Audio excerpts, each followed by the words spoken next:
Well, good afternoon, ladies and gentlemen of the Thumbs Up Thursday family. It's a great pleasure to have you all here with Paul Jackson and I. First of all, if you're actually listening to this interview, it means you've actually bought the CD and a shirt. And if that's the case, both Paul and I would like to thank you for purchasing the merchandise, and we hope you will continue to support Paul and the TUT Facebook page. So without further ado, and I know this guy sitting next to me is itching to get going, please welcome Mr. Paul Jackson. Paul, how are you doing? Hello there. Hello, Alan. Good to see you today, mate. Thank you very much for inviting me. It's a great pleasure to be here. Oh, you're more than welcome. Well, let's start off by asking how the hell are you, bro? Well, I'm very good. Bit fed up with this lockdown now, as everybody else will be, I'm sure. But it's given me an incentive to write songs and get down to doing some recording. And we've created the Thumbs Up Thursday thing, haven't we? Yeah, which is actually leading into the first question I was going to ask you. What made you think of the idea of Thumbs Up Thursday show? Well, it wasn't initially called Thumbs Up Thursday. It was just going to be me doing a couple of lives. I thought I'd do a couple of lives to get things up and running, and if it worked, I would continue. And then I think someone down the line said, "Oh, it's thumbs up. There's plenty thumbs ups happening on the site there." And I pinched the name. As simple as that. Well, it's actually been a very good success, as we all know.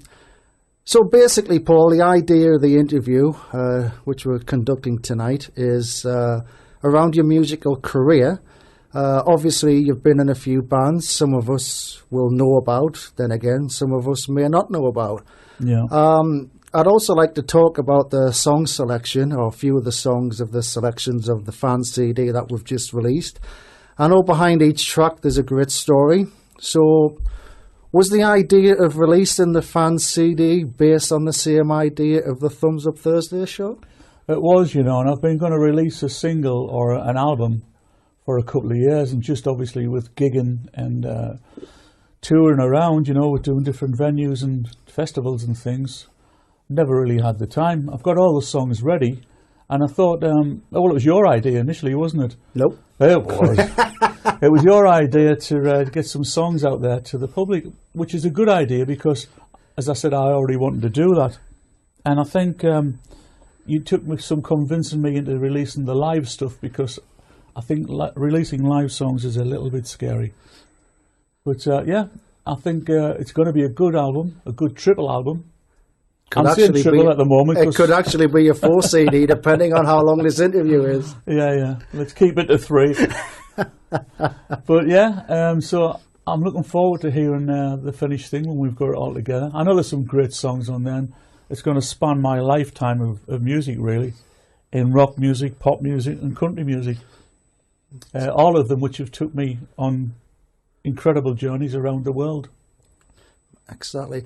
So your first band, or should I say the first band that I knew you were in, was a band called Roadhouse. That's right. I remember seeing you at a very famous Sunderland public house. I'll give it the term public house. It was a place called the Casbah in Sunderland in 1991. So how did Roadhouse actually come about? Roadhouse came about because I've been in lots of club bands on the working men's clubs up and down Britain, and different venues and colleges and theatres and things, and I really wanted to pursue my solo career as a songwriter, and I was looking in the Melody Maker, of all things, which used to be a very famous magazine. I'm not sure if it's still going. I think it is, actually. A music magazine. Yeah. And excuse me, and there was an advert for Singer Wanted. Now, at the time, I was in a band and we were doing really old-fashioned stuff, like Tamla Motown and Marvin Gaye and stuff like that. And we were a 7-piece band. And I thought it was something along them lines, because it didn't say who it was for. So it could have been anybody, yeah. We actually thought it was for Frankie Goes to Hollywood, is what we thought it was. And someone said that they were looking for a singer-songwriter. So with that in mind, that's what we thought it was going to be. So I wrote to the guys, and I got a lovely letter back saying, come down for an audition. I sent a tape off as well with my original stuff. And they invited me down to Barnsley, the Barnsley area, a place called Crow Edge near Penistone, just next to where they do Last of the Summer Wine, Home Firth. Anyhow, got down there, and turned out it was the guy from Def Leppard. Which, of course, is Pete Willis. Yeah. Pete Willis from Def Leppard, who at that time, I wasn't even sure who Def Leppard was, to be honest. I'd been that engrossed in what I'd been doing, I'd sort of lost touch with the whole scene. Anyhow, long story short, they wanted me to audition as a singer-songwriter, and they gave me 3 songs to sing, no words, no melodies, just some rough ideas of what they had, and put me in the studio at 10 o'clock that next morning, and then they disappeared for the day, left me with the producer, which was Jonathan Miller. They went away, and then they came back at 7 o'clock on the night and said, oh, we're all going to the pub now, and we're going to listen to what you've done on cassette. And then by the time they'd gotten back, I had done 3 of the songs that I think they were expecting me doing 1. I'd put the words and the music, the melodies and the backing and all the harmonies to 3 of their songs. And then we had a couple of pints, went back to the studio again, which was a house as well, in the middle of nowhere. And came home the next day, and they made me wait 2 weeks before they said, when you coming back down? I said, well, why am I coming back down? I thought I'd auditioned. He said, oh, you've got the job, didn't we tell you? I said, well, it would have been nice if, totally slipped their minds. If somebody had mentioned it 2 weeks ago, while I've sat here biting my fingernails for 2 weeks. But yeah, that was the start of it. And then there was me, Pete Willis, and Richard Deere, and a drummer called Pete Halliday. That was one of the first drummers. And then we got Frank Noon in, which was the original drummer from Def Leppard. Frank's on Get Your Rocks Off. That's Frank playing drums on there. Yeah, that was the Def Leppard EP, wasn't it? Yeah, that was one of their first singles. So yeah, and then so for the next 2 years, I lived down in that area, which was hard, like, 'cause I'd never worked away from my wife really before for that long. And I was stuck in a country house, which sounds idyllic, but it wasn't, in the middle of nowhere, because the guys would go home on a tea time. And that was me stuck there till the next day till they came back. So yeah, that was it for 2 years, and we did some great stuff together. We wrote some incredible songs together. And then someone introduced Def Leppard's old record company to us. And the head of the record company, which was Mercury, Phonogram London, he was called Dave Bates. And he was the guy that signed, I think he signed Bon Jovi to England. He signed Martin Knopfler, Tears for Fears. The list is endless. Anyway, they invited us down to London and said, we like what you're doing, but we know it's took you 2 years to record this, so we need to put you in a studio, and we've given you 6 days to record everything you've done in 2 years and see what you come up with, to see what you work like under pressure. So within that week, we did the whole thing, the whole album of songs that to use as a demo. Went back to the record company the following week, and were told straight away, we're signing you up for a 6-album deal. And I think it was something like £1.7 million or something. I think that's what the combination of all the albums and the percentage was going to be. So yeah, that was it. Then I phoned my dad from Hammersmith and told my dad we signed up to a record label. My dad cried and I cried. And because I'd strived for years to get to that, and I was 30 at this point. Wow.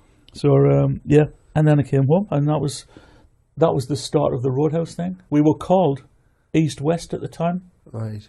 And because we were called East West, Joe from Def Leppard had been in touch with Pete and said, "Look, you do know that what was the record company called? I forget the name of the record company, but they had a subsidiary of the company called East West, And they said, you're going to need to change that. So we changed it to The Few, which is the band you seen us with. We were called The Few at the time. And it stood for formerly East West. Right. That's what it stood for. I mean, they gave us a lot of money to change the name. They didn't just say change it and we changed. But after that, I was watching the film Roadhouse. And I thought, what a great name for a band. So after Roadhouse, Paul, you had the opportunity to join 70s band Slade. How did that come about? It came about through a friend of mine, Chas Chandler, the bass player from The Animals, and manager of Hendrix and everybody. He got in touch with me because I was sitting there doing nothing for a couple of years. And he said, I've got you a little audition, and it's a good band, and I'm not telling you who it is, but I think you should go for it. It'll get you back into the game again. Despite not knowing who it was. Despite not knowing who it was. And then he said, I'm going to get them to give you a phone call shortly. And within 10 minutes I got a phone call. And I can't do the accent, but he said, this is Dave Hill from Slade here. And I said, yeah, of course it is. He said, no, like you would. Chances told me to phone you, and this is Dave Hill from Slade here. And I said, yeah, see you later then. And I put the phone down. And I thought it was our road crew, because our road crew were all from Birmingham and Wolverhampton. Anyhow, long story short, went down with Margaret, my wife, down to Wolverhampton to Rich Bitch Studios, and auditioned, met Dave and the guys, Don and everybody, and auditioned, did some songs with them, and ended up staying with them for about, I don't know, 8 or 10 months after that, rehearsing down in Rich Bitch Studios. My grandma was ill at the time, and she got worse, and I kept having to come back all the time. And then in the end, I thought, look, I just need to stop with my gran. And she died, and oh dear, unfortunately, yeah, and it just devastated me. So I had to tell the guys, look, I can't give this 100%. I need to step out of it for a while. And that was it, really. That was how I came out of Slade. Obviously very close to your grandma. Yeah, I love my grandma. I mean, we're very close, tight family, you know. So yeah, that was it. So after Slade, you formed the country and western band with a guy called Jimmy Smith in 2004. How did that come about? Well, I was, in the meantime, after Slade, I started writing loads and loads of songs, but they seemed to be coming out in a country fashion. And I didn't know anybody played in country music, sort of, in my area. And I met the guy, Frankie Leatherface, from the band Leatherface. That's not his proper name, but that's what he's called. And he put me in touch with a lad called Jimmy Smith, who lived in Pennywell in Sunderland. And Jimmy's from Dublin, Ireland. And he said he could play most instruments. I went to see Jimmy with half a song that I had in mind. Then I wanted some banjo and stuff on. And I was absolutely knocked out. Within 10 minutes, me and Jimmy were getting on like a house on fire. And he could play all the instruments, everything, you know. And that was the other part of the Smith and Jackson band, Jimmy Smith. He also did an extensive tour of the US as well, with some great acts on the bill. Yeah, we did. We managed to bump into a guy when we were doing the local clubs in the northeast of England. We formed a band with a singer who's recently passed away called Dixon J. Scott.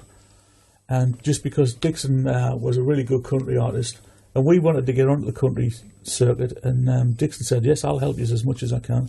So we formed a band around him called Custer's Last Band, with all the names. And we got voted one of the best bands in Britain on the radio poll. And then we bumped into a guy called Johnny Ringo, who said, listen, I love them original songs, which was incidentally the first song that me and Jimmy ever wrote, called Winding Road. And he said, you need to be in the States, and paid for us to go to the States. And we stopped at a friend of mine's house in Phoenix, Arizona, called John McCracken. And we used that as a base for 3 months.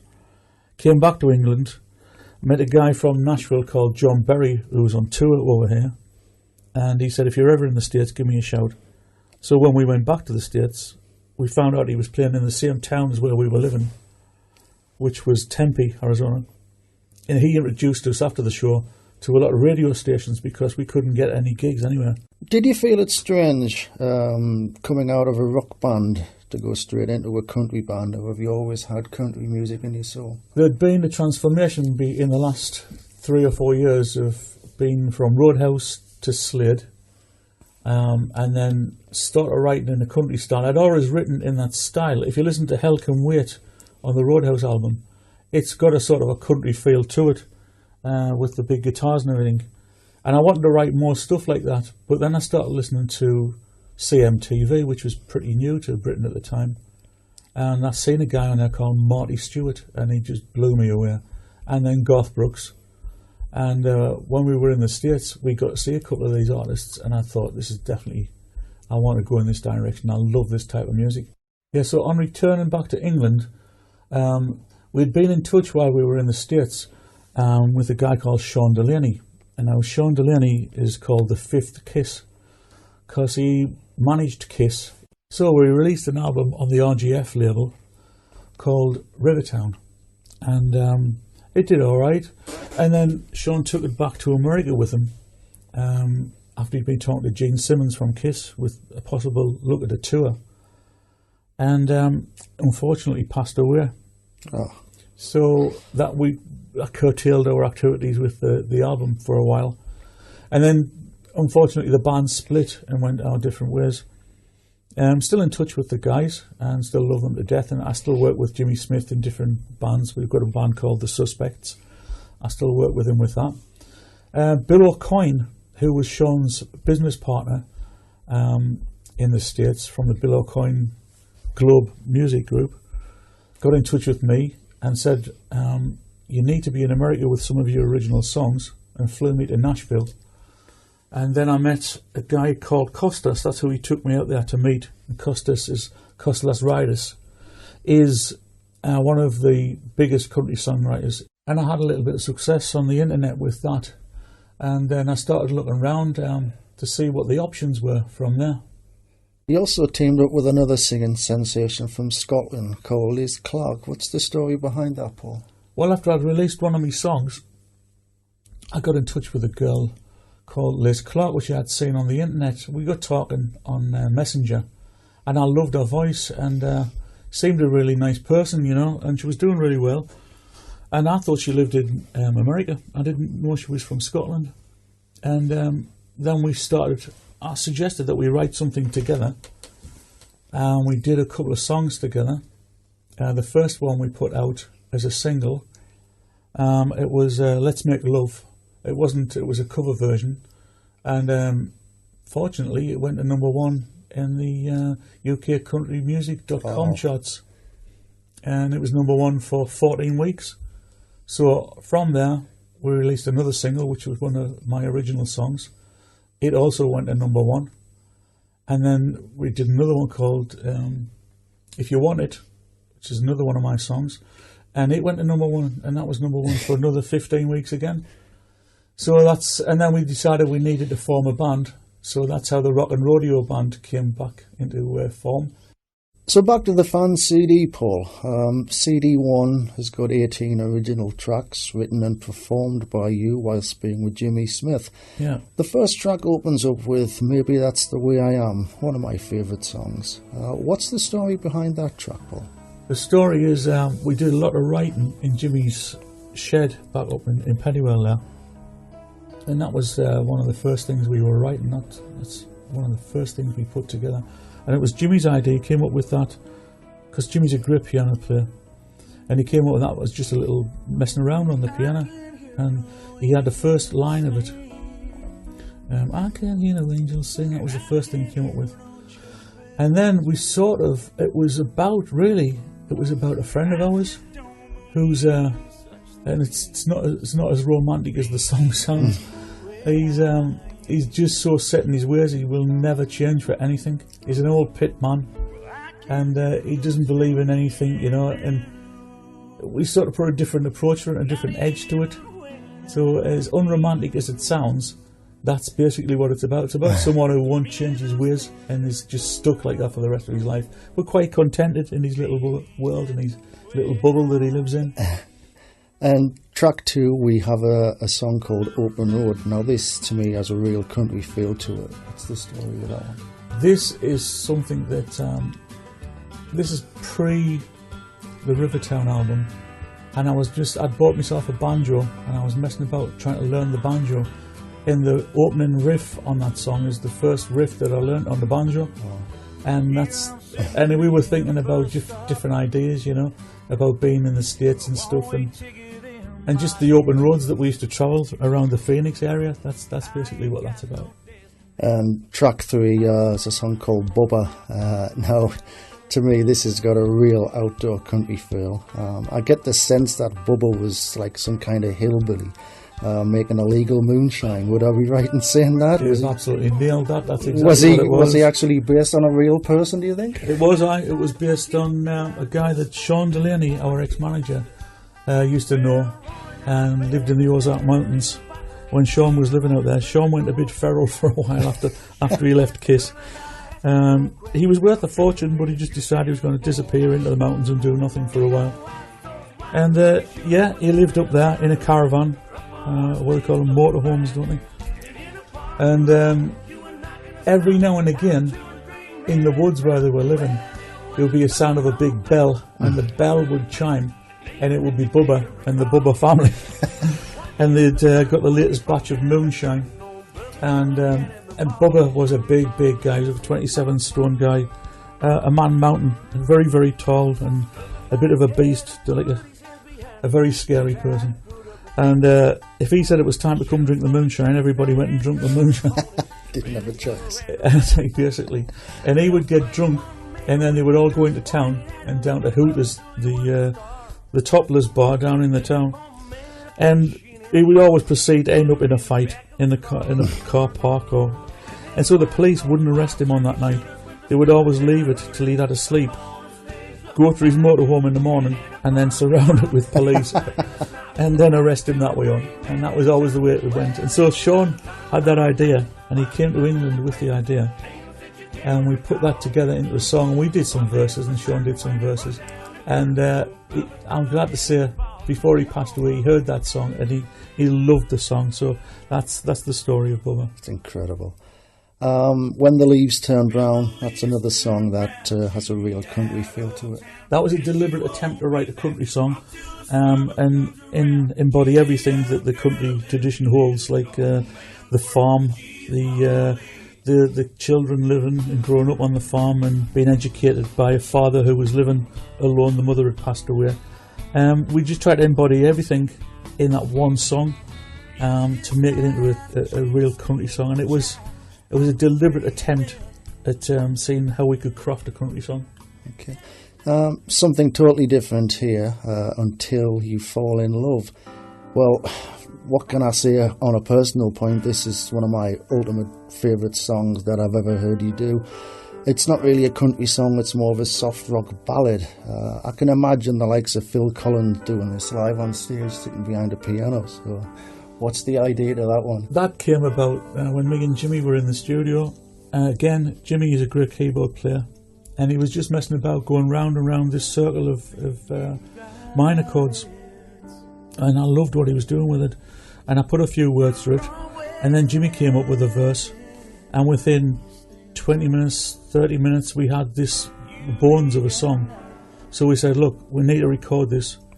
And that song that you hear on there was basically one take. So that was one of the very first versions of that song. That's Jimmy playing piano, me standing in the vocal booth, and then we overdubbed some vocals at the end. But that's basically all it is, a one take song. And the track 6, Feeling Alright? Feeling Alright Tonight we had been to see a band in the States at a place called, what was it called again? Rustler's Roost. Right up in the mountains there. And the band were called Rascal Flats. And they were a really, really tight harmony band. I mean, they've won every award in the country music field that you can think of. And me and Jimmy just were standing there gobsmacked, and we thought, we've got to write something in that style. We were inspired by what they'd done, and that's how that Feeling Alright Tonight came out. It actually started as a ballad. It wasn't the fast song that's on this album. it was started as a very slow ballad, and then we changed it to that up-tempo beat. All right.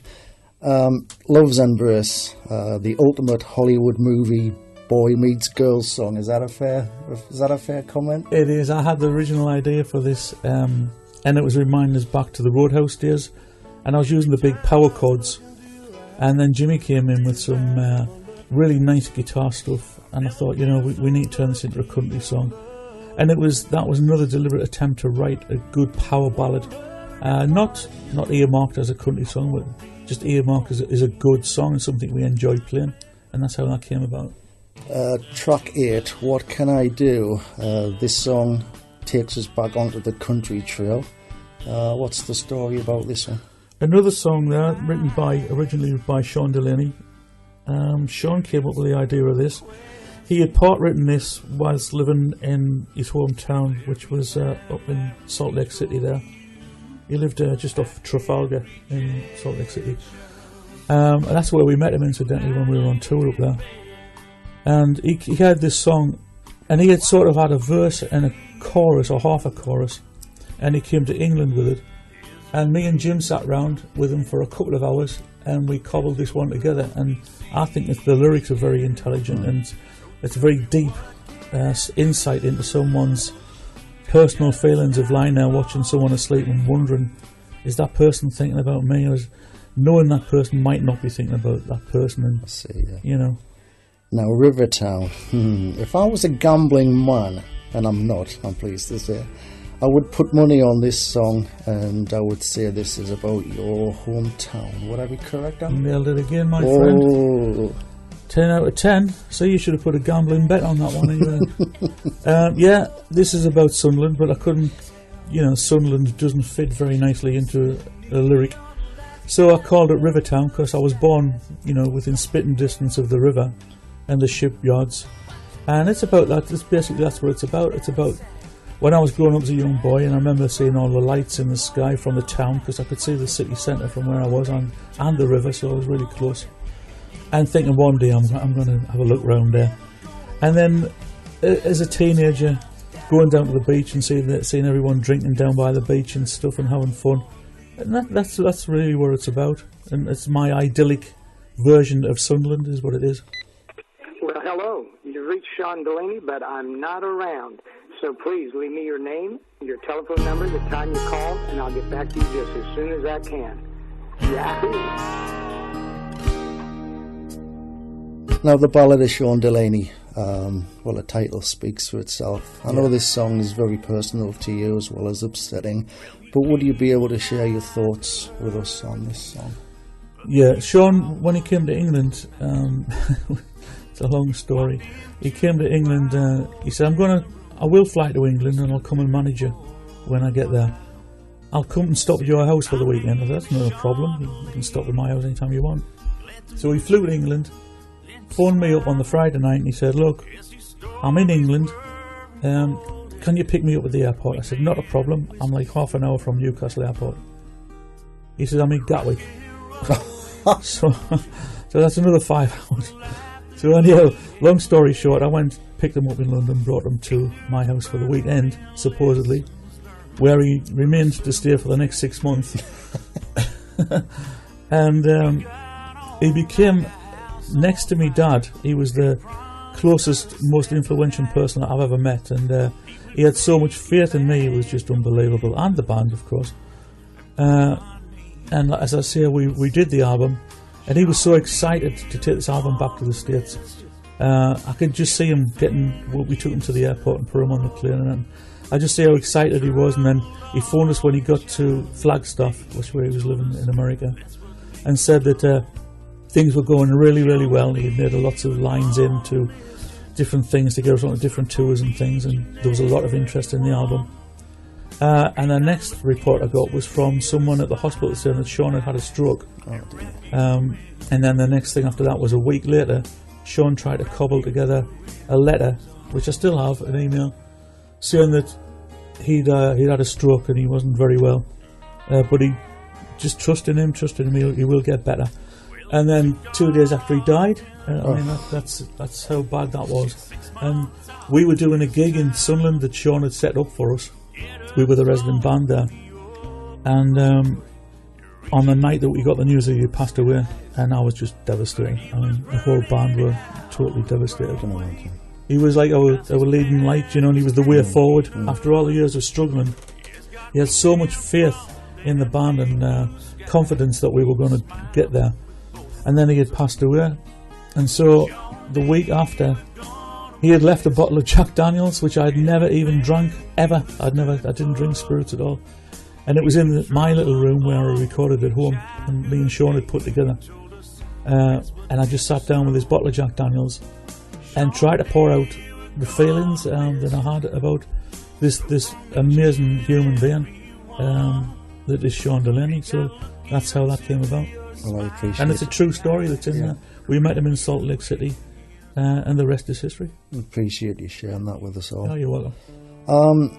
Gonna Hurt to Say Goodbye. It's another great ballad, slightly off the road from a country song. What was the idea behind that one?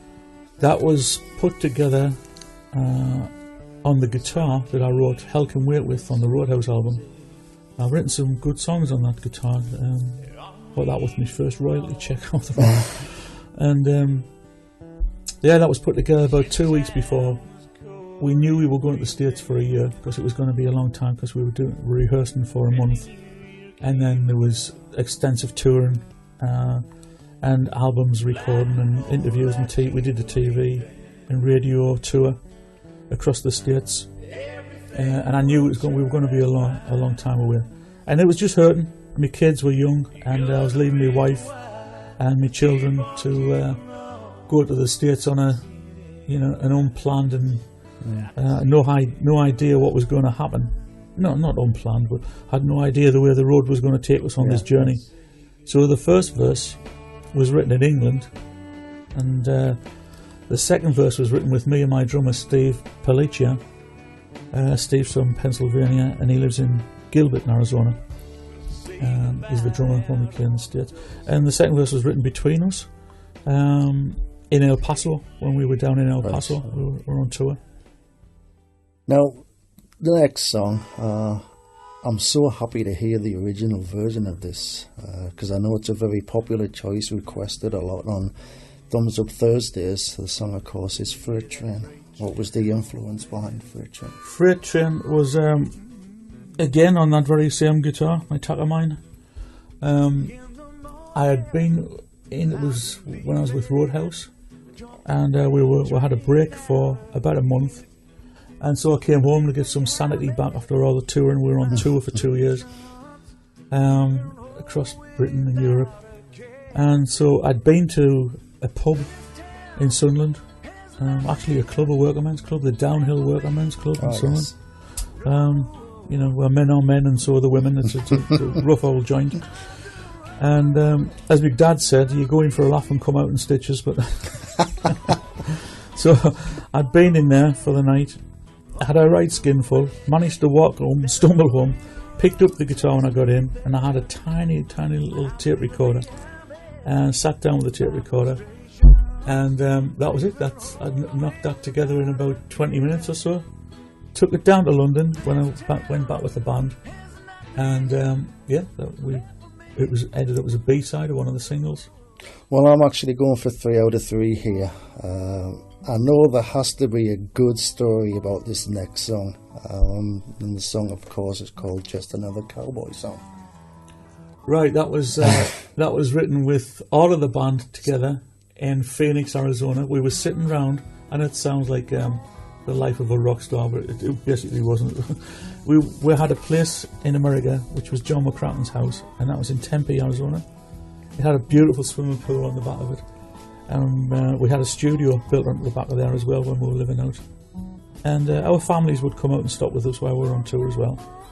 And so we were sitting out there, and we were thinking, it's a lovely afternoon. We got the guitar out. I had just got a dobro guitar, actually a resonator guitar, that we'd been playing in Vegas the week before.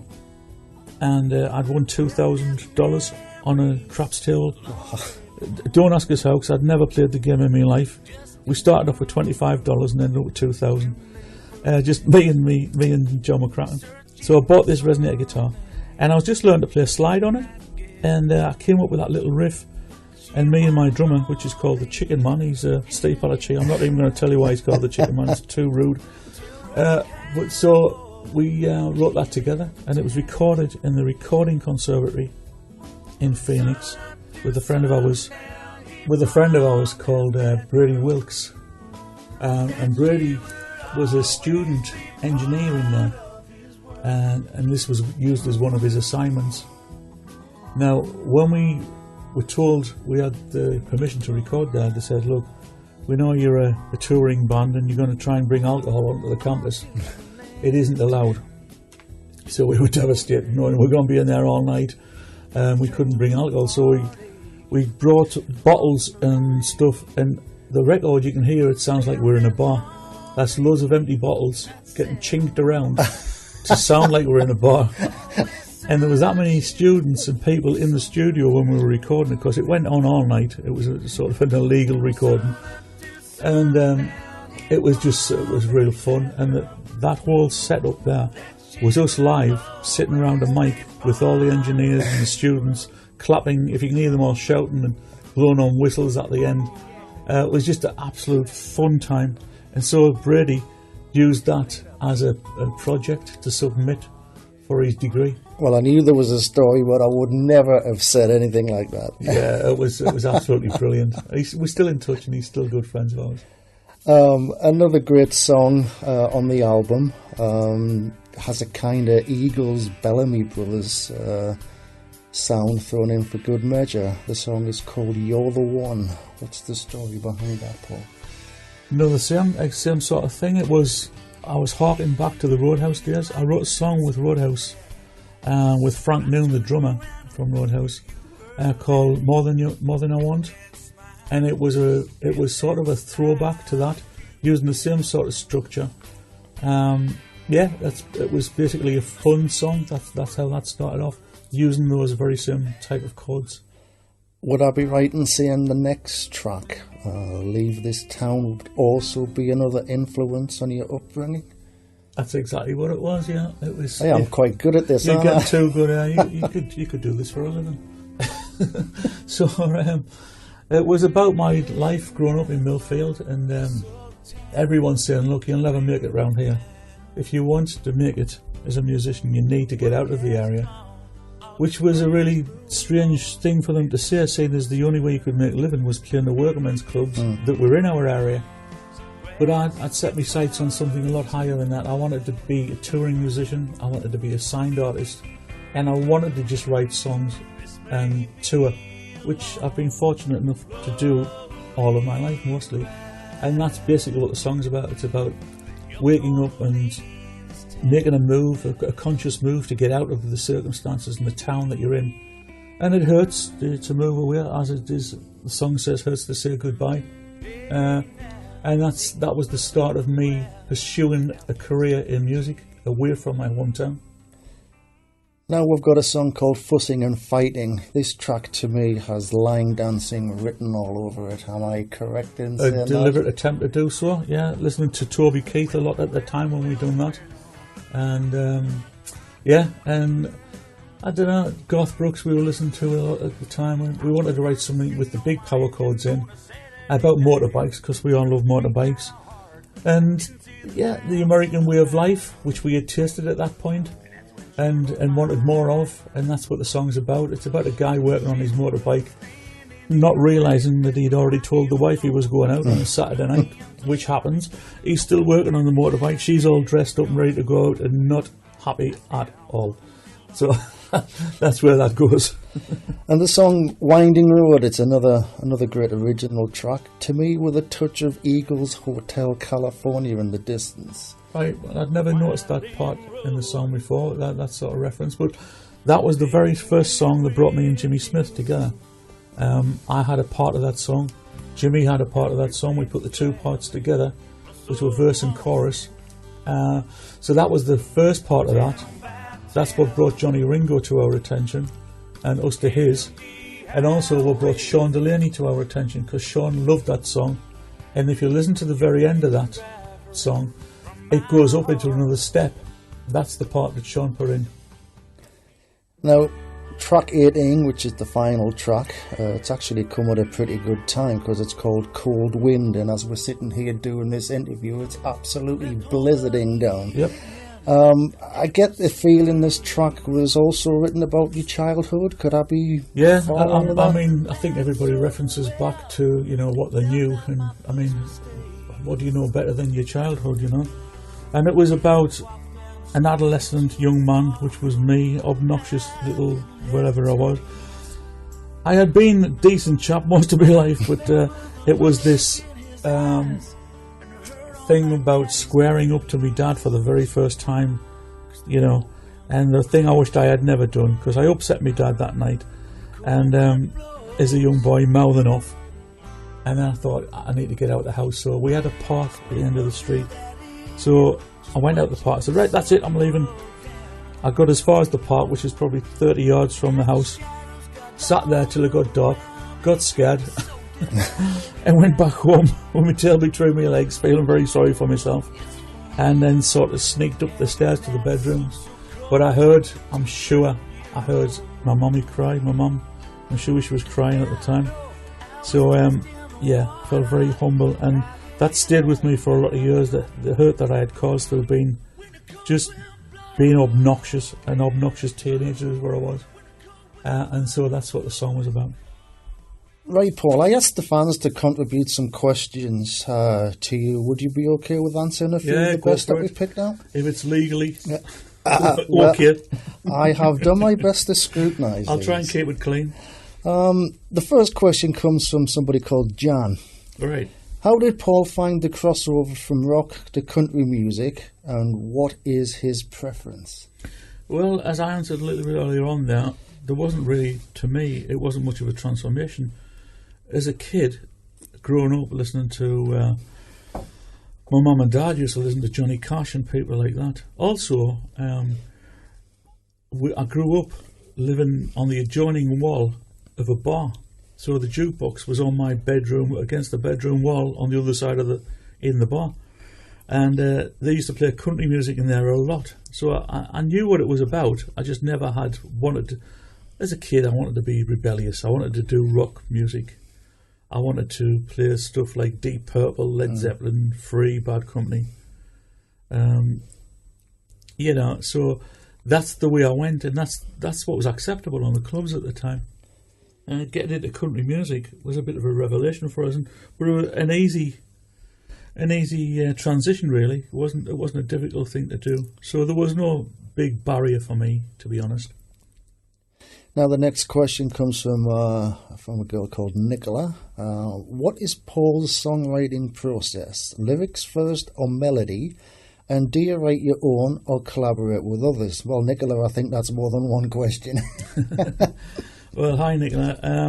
A song for me can come from anywhere. It can come from just a rhyme even, or just a few notes that I might just be messing about with on the guitar. So I don't really have a format. If I was to stick to one way of writing a song, the easiest way would be to sit down on an acoustic guitar and just bang some chords out and some melody ideas in your head, and then bring the words in last. That's the easiest way. But that's not necessarily the way I write songs. So I don't have a strict regime in writing songs. It can be with the words first. It could be a melody first. It could be chords first. It could be either. Or just a general idea. Mm-hmm. Next question comes in from Anne. Paul is a fantastic guitarist. How old was he when he started to play? I was 13, Anne, when I started playing. A friend of mine at school, his brother was in a band, and my favourite band at the time was Free, a band called Free. Oh, yes. And he could play songs by Free on his guitar, and I was like, oh, I can't, that's unbelievable. How's he do that? And they were looking for a bass player for his band. I didn't even know what a bass player was. And I asked my dad if I could have a guitar. And he just looked at me with this blank expression. And then he said, yeah, I'll get you a guitar. And I never heard anything for a few months, and I didn't push it for a few months. And then he turned up with this beautiful acoustic guitar that he had made. He made it. He presented me my first guitar, handmade guitar that my dad made. So I was 13 at the time. Do you still actually have the guitar? No, I wish I had. I wish I still had it. He put some blood and sweat into that guitar, and it was beautiful. Big old acoustic guitar. Now the next question comes in from Keith. Where was your favourite place to play in the US? I mean, we did Country Thunder, and there was like thousands. I mean, 40 plus thousands. I think there was 60,000 over that event at the weekend. But I think one of the best places I played was a place in Scottsdale, Arizona, called the Cajun House. Played that with Junior Brown. Did it with Freddie Fender. Played there with Freddie Fender. Did it with my favourite band, Big House. And yeah, a lot of great bands. We were all the opening band for, and it just had a great atmosphere. So yeah, the Cajun House, Scottsdale, Arizona. This next question comes in from a guy called Alan Lawson, whoever he is. He says, Paul, I know I've asked you this live on Tut, but just for the record, who is your guitar idol and vocalist, and have you ever met them? Right, my guitar hero is probably, when I first started off, was definitely Paul Kossoff from Free, with his unique style, his Les Paul and his Marshall amps. Recent years, I like Joe Bonamassa. Loved Gary Moore. Seen Gary Moore. Didn't manage to meet Gary Moore a couple of times, and had some good conversations with him.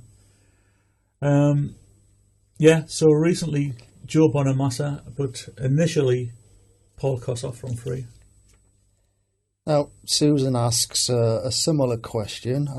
Who influenced Paul to start playing guitar, and who bought him his first guitar?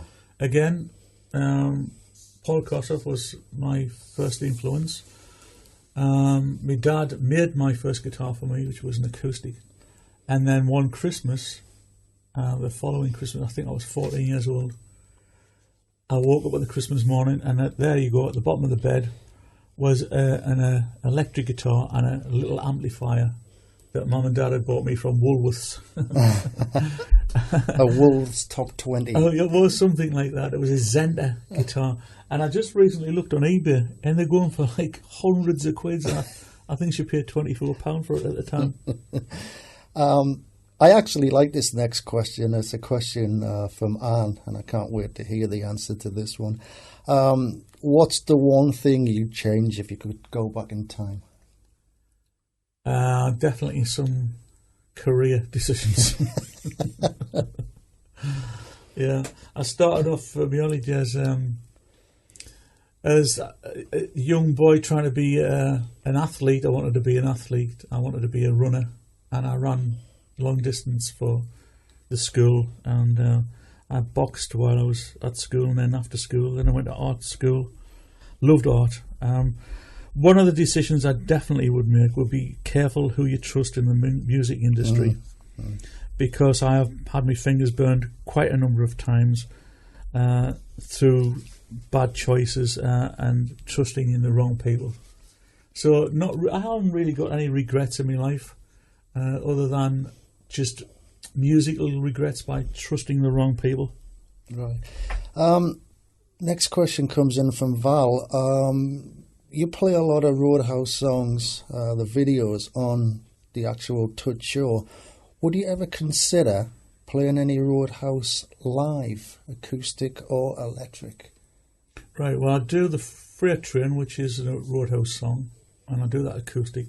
I've been thinking about doing Hell Can Wait, so I might record the backing track for that here in the studio, and might just surprise you all by doing a version of Hell Can Wait soon. That would be great. Adeline asks, good old Adeline, did Paul ever meet the guys from Kiss or Motley Crue? Never met Motley Crue. And the only person in Kiss, well, the two people in Kiss I met was both of the managers, which was Sean Delaney and Bill O'Coin. But I have some great insights and some great stories into the other side of the Kiss story from Sean's perspective as a manager, which I will impart one day.